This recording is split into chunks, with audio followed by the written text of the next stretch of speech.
Inauguriamo oggi la mostra di una donazione cospicua che è stata fatta recentemente al museo, circa 250 pezzi di oreficeria sacra, che viene ad aggiungersi a quella che già il museo possiede, e che comprende tra l'altro anche opere appartenute ai Gonzaga.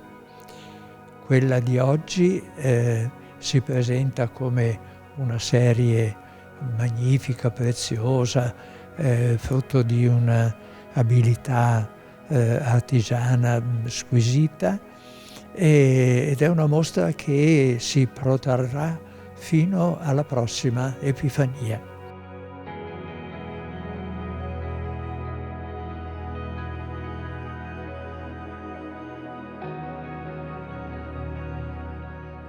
Il collezionista Mario Binelli, notaio di Gonzaga, ha raccolto questi oggetti in alcune decine di anni.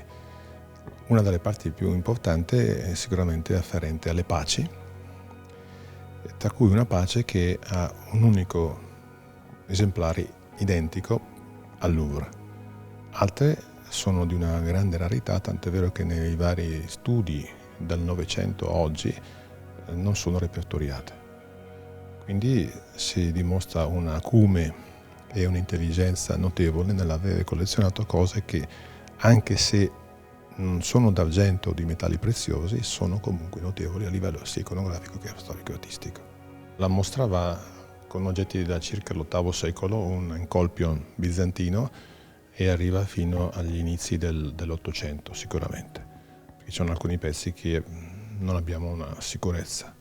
Sono pezzi che si sono aggiunti nel tempo da parte di questo notaio collezionista, che ha prediletto innanzitutto le reliquie e i reliquiari, anche per un discorso proprio legato alla sua professione, perché i reliquiari hanno dei sigilli che attestano l'autenticità della reliquia.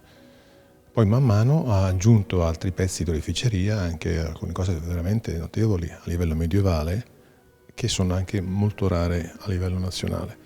E poi ci sono delle unicità come questo stensorio particolare a Tourelle, dicono in Belgio, di manifattura belga, che riprende la basilica, nella Basilica di San Pietro riprende l'altare del Bernini.